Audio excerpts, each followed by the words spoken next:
날마다 솟는 샘물과 함께하는 오늘의 큐티 시간입니다. 4월 7일 화요일, 오늘의 말씀은 마가복음 11장 12절로 25절의 말씀입니다.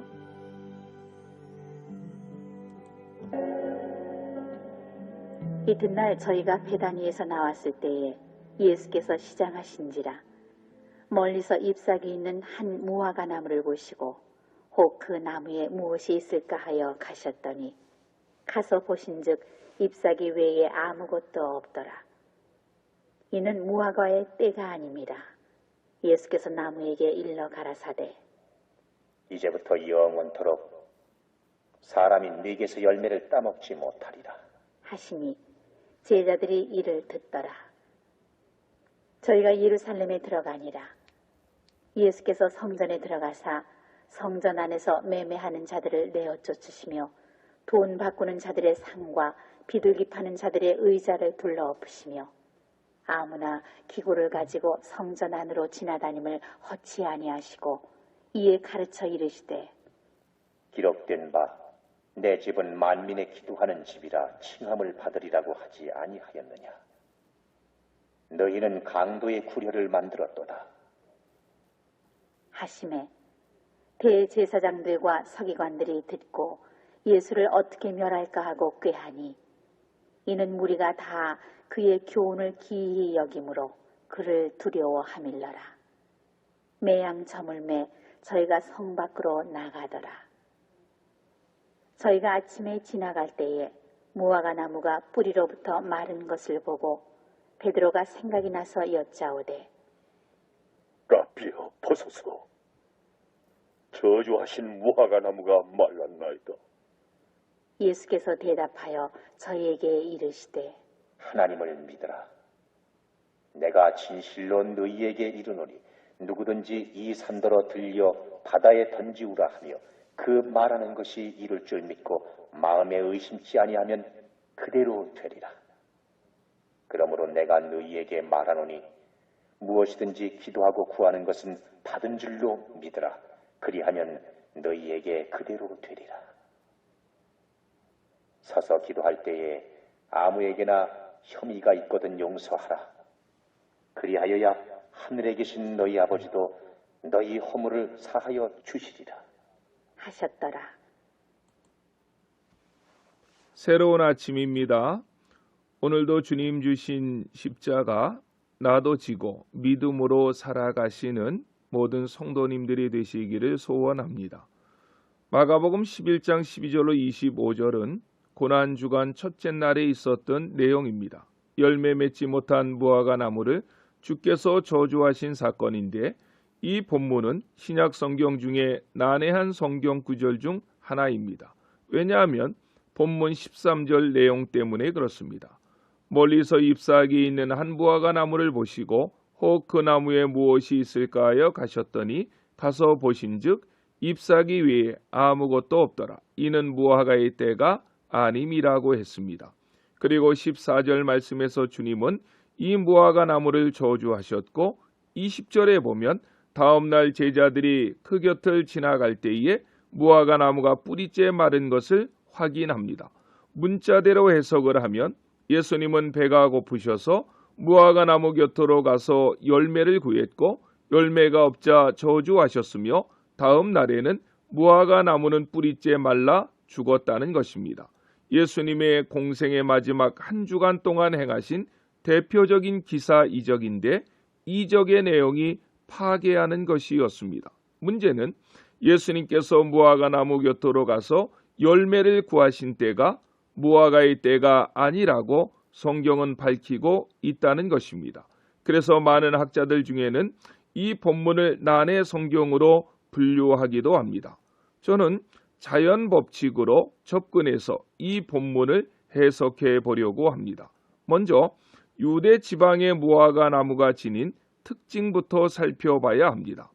유대 지방의 무화과 나무는 키가 8내지 9m까지 자란다고 합니다. 그 나무 밑에는 커다란 그늘이 있고 열매가 풍부하고 달콤해서 사람들에게는 사랑받는 나무이고 평화의 상징으로 말해지기도 합니다.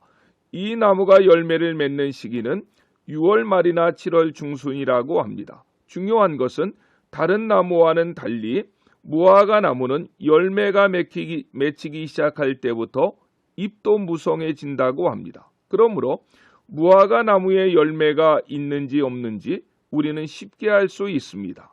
이러한 자연의 법칙을 염두에 두고 본문 내용을 접근해 보도록 하겠습니다. 먼저 12절에 이튿날이라고 했는데 이 말은 예수께서 예루살렘 성에 입성하신 다음 날이라는 말입니다. 그러므로 월요일일 것이고 시기는 고난주간이 시작되는 3월 말이나 4월 초가 될 것입니다. 6월 말이나 7월 중순이 되어야 무화과 나무가 잎을 내고 열매를 맺기 시작하는데 본문의 시기는 3월 말이나 4월 초이므로 13절에 이는 무화과 나무의 때가 아님이라 하신 내용이 이해됩니다.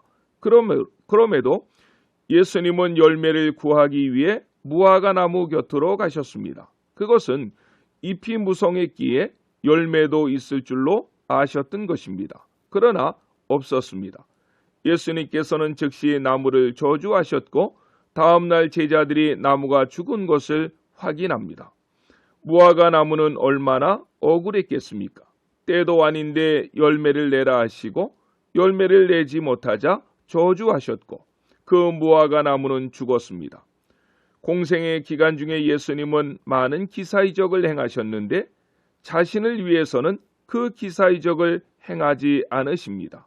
가난한 자, 병든 자, 소외되고 불쌍한 자, 고아와 과부들을 위해서 그리고 하나님의 뜻을 드러내기 위해서만 기사와 이적을 행하셨습니다. 그런데 본문은 고픈 배를 채우기 위해서 열매를 구했지만 열매가 없자 저주를 퍼부었다고 생각하면 우리가 생각했던 예수님과는 얼마나 다른 모습입니까? 그것도 돌아가시기 4일 전의 말입니다. 그래서 본문을 문자대로 해석하면 안 되고 자연의 법칙을 이용해서 해석해야 된다는 것입니다. 먼저 이 무화과 나무는 병든 나무였다는 사실입니다. 두 가지 자연 법칙을 어겼습니다. 첫째는 잎이 있으면 열매가 있어야 하고 둘째는 6월 말이나 7월 중순에 가야 잎과 열매를 내는데 3월 말이나 4월 초였는데도 잎을 냈다는 것입니다. 희귀병 중에 조로병이라는 병이 있습니다. 빨리 늙는 병입니다. 실제 나이는 10살, 그러나 외모는 80대 할아버지의 모습으로 나타나는 병입니다. 과거 LA 다저스 시절에 박찬호 선수가 그런 환자를 도와 기사화된 적이 있었습니다. 하지만 그 아이는 곧 죽었습니다. 이와 비슷한 병이 이 나무가 걸린 병이 아닌가 생각합니다. 그리고 주님은 전지하신 능력으로 그 사실을 알아서 제자들에게 실물 교육을 시키고 싶으셨던 것입니다. 어떤 실물 교육입니까? 하나님의 무서운 심판에 관한 실물 교육입니다. 그래서 마가는 샌드위치 기법을 사용합니다. 12절로 14절은 무화과 나무를 저주하신 내용을 기록하고 15절로 19절까지는 만왕의 왕이신 주님께서 진노하시며 예루살렘 성전을 정결케 하신 내용이며 다시 20절로 25절은 죽은 무화과 나무를 가지고 제자들과 대화하신 내용입니다. 죽음을 목전에 두신 주님께서는 제자들에게 하나님의 무서운 진노의 심판을 면할 수 있는 참된 신앙이 무엇인지를 알려주고 싶으셨던 것입니다.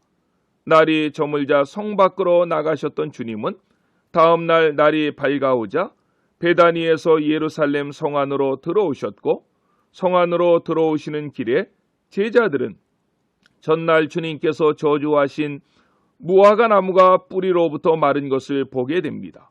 이때 베드로가 말합니다. 라비요, 주께서 저주하신 무화과 나무가 말랐나이다 라고 말입니다. 베드로의 질문에 예수님의 대답은 상식적으로는 이해할 수 없는 것입니다. 22절을 보십시오.